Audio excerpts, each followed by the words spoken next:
Magandang tanghali po sa lahat. Tayo nagbabalik ulit dito sa ating munting channel para mag-discuss ulit ng another coins kung magkano na ang kanyang presyo sa ating mga online selling. At ito ang ating pag-uusapang barya ngayon. Pera po ng United States of America, yan po ay 2002 Denver. Ayan. Baka mayroon kayong mga ganyan dyan, ayan, bultuhan po ang bilhin natin sa mga ganitong mga world coins. Sasalang natin siya kung magkano ng kanyang presyo. Pero bago yan, magpapasalamat lamang tayo sa lahat ng ating mga subscriber at 1K subscriber na po ako. Maraming salamat po sa lahat ng aking mga subscriber.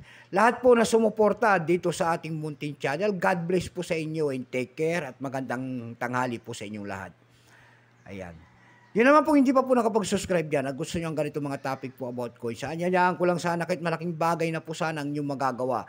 Tulad ng pagpindot ng ating subscribe button, like and share para ma-update ko naman kayo sa mga latest ko pang gagawin mga video po. Ayan.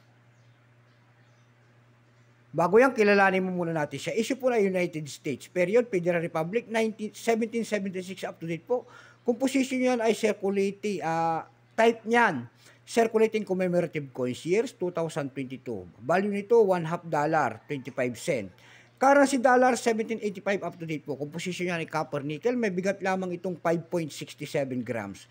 May haba naman itong 24.26 mm. May kapal po naman itong 1.75 mm. Hugis po bilog. Orientation nito ay medal alignment. Number NDAS 314278. Reference number KM-766.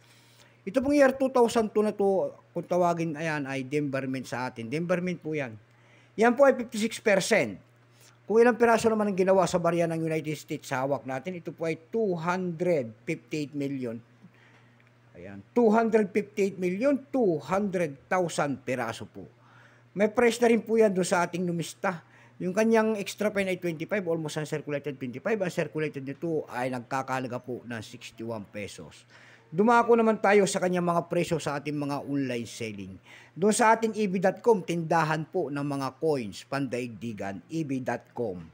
Doon sa ating eb.com, mayroon tayong nakita nagbebenta nito ng $8.50. May na rin tayong nakita doon ng $7. Yung pinakamalit po na nakita natin ay $3.49. Sa eb.com page naman po, ayan, sa eb.com page po, mayroon tayong nakita nagbebenta doon ng 156 pesos. Ayan. Sa pangatlong website natin pinuntahan para magtingin-tingin ng kanyang mga presyo doon, tignan natin. Sa Carousel PH po naman, ayan. Sa Carousel PH naman po, mayroon tayo nakita nagbebenta doon ng 85 pesos. Ayan. Nasundan po yan ng 80 pesos. Ayan lamang po ang ating may babaging kanyang presyo. God bless po and take care.